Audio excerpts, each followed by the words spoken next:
Welcome, everybody, to the IdeaGen Global Leadership Summit here live at the NASDAQ on the sidelines of UNGA 2025. Could not be more excited to welcome you all to this summit. Today, more than ever, leadership is more important than we could ever have imagined across the planet. And today, we will hear from global leaders and luminaries who will provide insights and perspectives on changing the world, on bringing folks together, and on solutions and partnerships, again, to change the world. I'm honored to welcome today our first interview with Mark Fitzgerald from KPMG. Mark, welcome.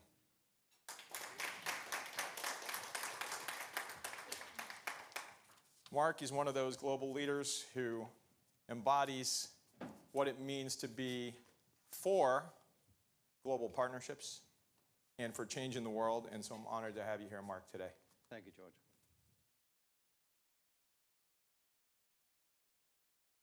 And so, Mark, here we are. We're looking out onto New York City. We're having a conversation about global leadership. And I'd like to start with the question of why is global leadership so important to you and to KPMG? So much to say, so little time. Here we are. This is UN General Assembly Week. We're at the end of it. Just right now, we have the Prime Minister of Israel giving a speech to the General Assembly. So I was reflecting, what are the main themes that have really perpetuated the conversation this week? And I would put them into the following categories. One is, starting with that, just security just generally. Obviously, his focus is going to be security for Israel. But we've heard from President Zelensky in Ukraine. We've heard from other leaders, say in Sudan, in Syria, so forth. So the security issue of the world and the conversations around that is still a top agenda. Secondly, health.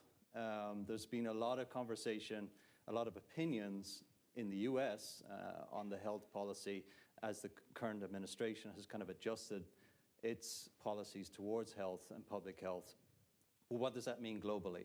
And that's obviously a recurring theme in any UNGA. Thirdly, I would say, is technology. This isn't just about AI, that's obviously a big part, but how do we modernize as a community? What does that look like for governments, for civil society, for nonprofits, for individual citizens? There's so much to unpack just with technology and AI specifically. And I think fourthly would be everything else. So let's not forget that even though those main themes will dominate the headlines, we still have a very pressing climate agenda that we need to support. What does that look like writ large when you take all the other factors into consideration? So you start interweaving the issues. So you could have technology enablement, data centers. Data centers are big consumers of power. Where do you generate the power? How does that then become a sustainable issue going forward? So I think, George, what I would summarize by saying is every year the world gets to reflect during UNGA Week, and some answers present themselves, but at least we're asking the questions. And then we can all kind of disperse and start figuring out what the solutions look like in our individual arenas. Asking the questions is critical, and we understand that you work closely with organizations like the World Bank, and obviously you mentioned the UN.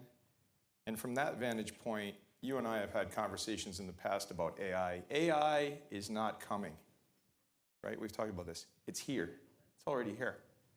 And so KPMG is at the tip of the spear in terms of like analyzing and trying to figure out how do we embrace this moment, which you, Mark, have stated is like the industrial revolution, let's say, at scale. You can't even wrap your head around that, around that kind of impact. And so what does this mean, and why are these partnerships that you all have so critical in helping to understand where we're going and what we can harness in terms of this opportunity?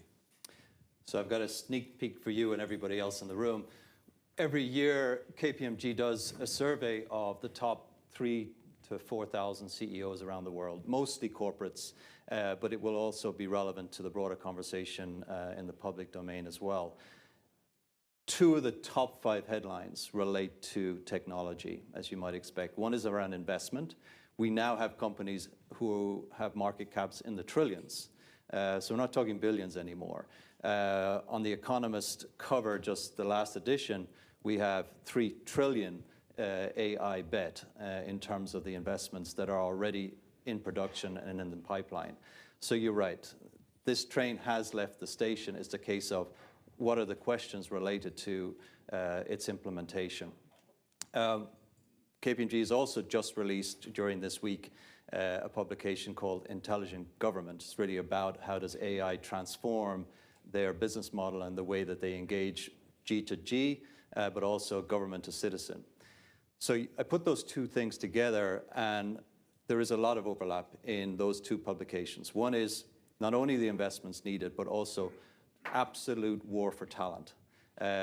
We do not have enough people who are conversant enough with using not just agentic AI, but also generative AI. What would that look like in terms of the education systems and the pipelines in terms of from elementary all the way up to third level? Secondly, you're going to have what I referred to earlier, a major ask of power generation. So if we look at the quality of power generation and the integrity of the electrical grids around the world, it's no wonder that only 2% of data center computing power is in Africa, because there is a major gap in terms of their ability to produce reliable power in that continent. So that's something that the world economy needs to address, not just because it's the right thing to do, but because of the investments that are ultimately needed. On the flip side, though, George, you've got a major demographic dividend in Africa because of the profile in terms of the amount of youth there today, but also projected into 2040 and 2050. So additionally, you also have major concerns on the ethical side. So if we look at the life cycle of adoption of modernization, technology, digitalization, whatever way you want to phrase it, never mind if it's AI, you've got access. This is the first issue. And if we were having this conversation 15 years ago, we would talk about the digital divide to this quaint thing called the World Wide Web. And a lot of that has been addressed because even in underdeveloped economies, a lot of people have access to smartphones. But it's the quality of that access that is going to be a challenge with the adoption of AI, because it's not at a level, say, in parts of Africa that it would be here in New York. And that gap is going to broaden. So the concentration of cell phone towers, the World Bank has analyzed this, is already a wide gap between emerging markets versus more established markets, and that's going to grow if it's not invested in. Secondly, then you're going to look at implementation, and then you have a dynamic between absorption and use. And what I mean by that is, we're of an age, George, forgive me, but I'm at a basic absorption rate myself around generative AI. I look at it and I say, what can I dabble with? What can it make my life better today than I could do yesterday? Sure. I'm not even thinking about the broader use cases of agentic AI yet.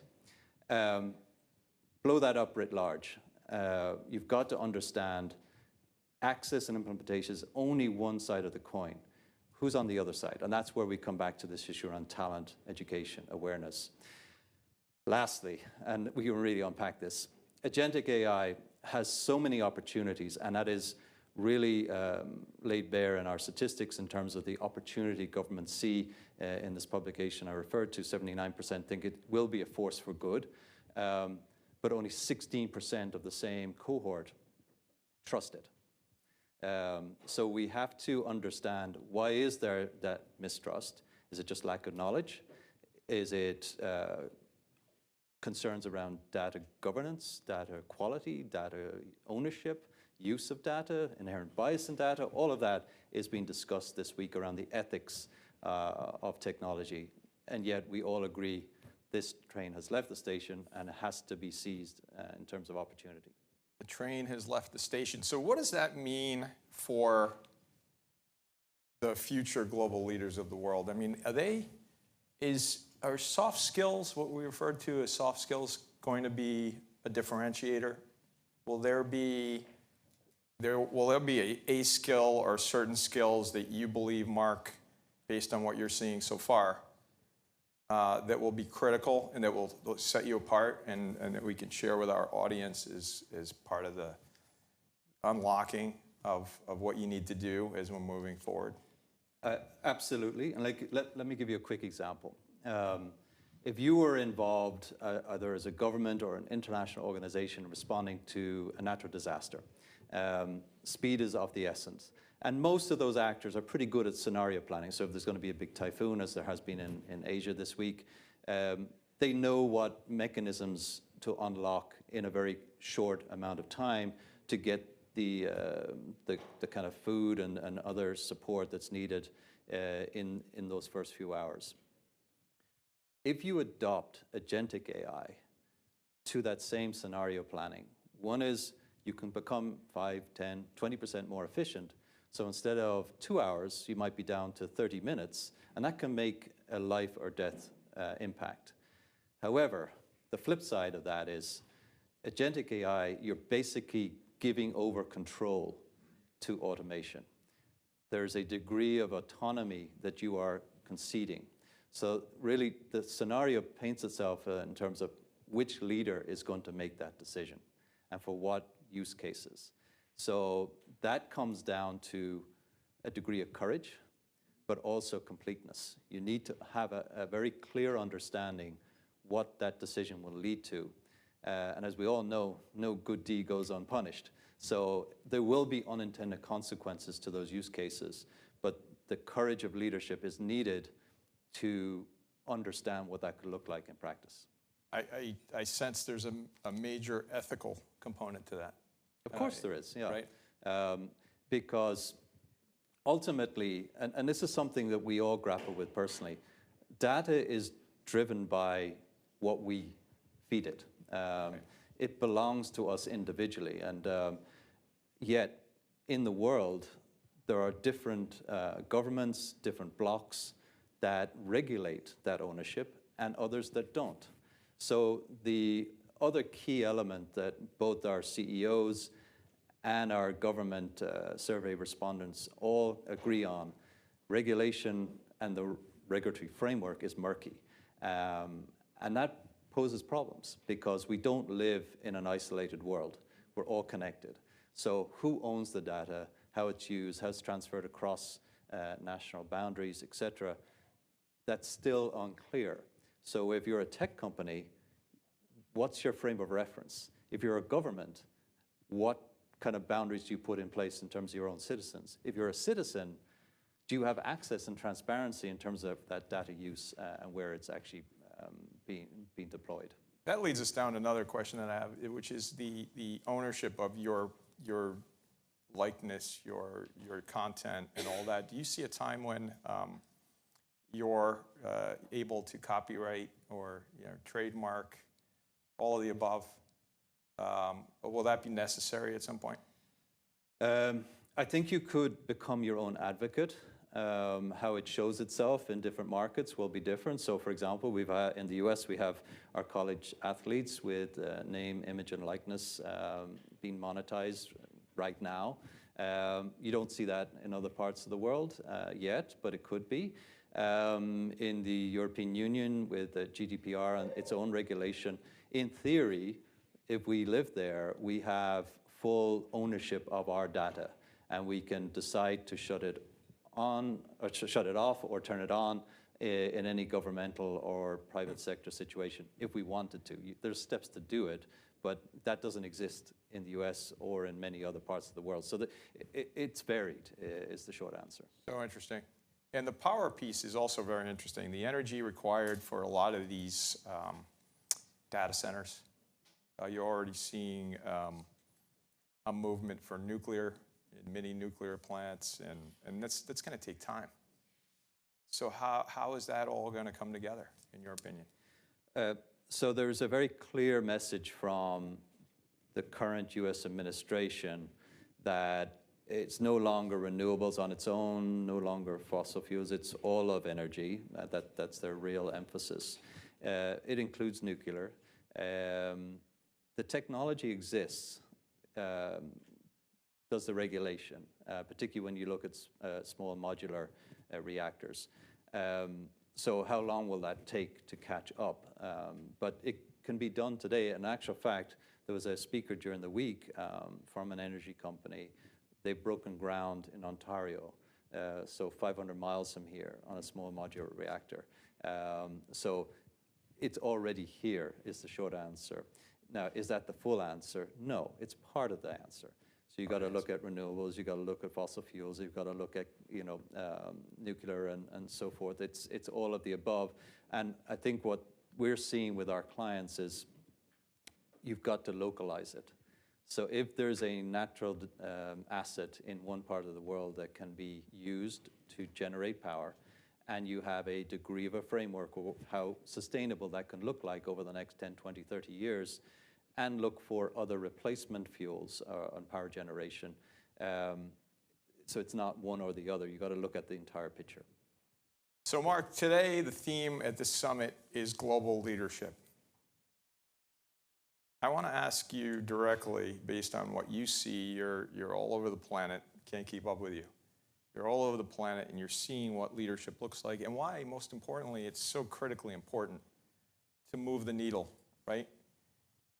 What are the key elements in your mind of leadership that are just fundamental to have? Look, I've observed different styles of leadership. Both can be effective, depending on what you want to achieve, but there's the servant leader who has a degree of humility and is there to empower the natural assets that he or she sees, say, in the public domain or at their disposal. And then there's the more charismatic, kind of direct leadership style that you also see in the world. Both can be effective. Both can have huge benefits for their populations or their companies. But it has to reflect the society or the company that they're leading. Sometimes you get an outlier that just happens to be in that place at that time. But I think the common thread I do see, George, is you have to connect with the ultimate intent of what you want to achieve. So if you are not clear around your purpose, it's very hard to have a leadership style that people will follow. That's a great answer. Great answer. So what is your final call to action for the global audience, the millions of people that will watch this interview all over the planet? So this week and throughout the last kind of six months or so, there's been a lot of discussion around the Sustainable Development Goals. This is the 8th year of UNGA. This is 5 years and counting left with the SDGs to 2030. There have been major withdrawals from that as a framing of what we would regard as positive goals for humanity, most notably the United States back in March. However, whatever way you have decided on, are they relevant or not? Are we following the US leadership or not? That's a personal choice. But what I would say is, I would love to see an alternative if that is not our code of ethics for humanity. They are not perfect. They never were. They were probably more aspirational than they were practical. But there's still relevance there. So my call really for action is in your own area, either location or sector, is there something else that we can aspire to? And whilst we may not be able to fix all of the world's problems altogether in a very short period of time, can we at least do something in our sector or in our countries that align to those aspirations? That's really my call to action. We all have skills, we all have places where we work, or we might be in public service. That has not changed. So the framing has changed, but the way we can contribute, that's ever present. Mark Fitzgerald, KPMG, thank you so very much. You've inspired us all today. Thank you.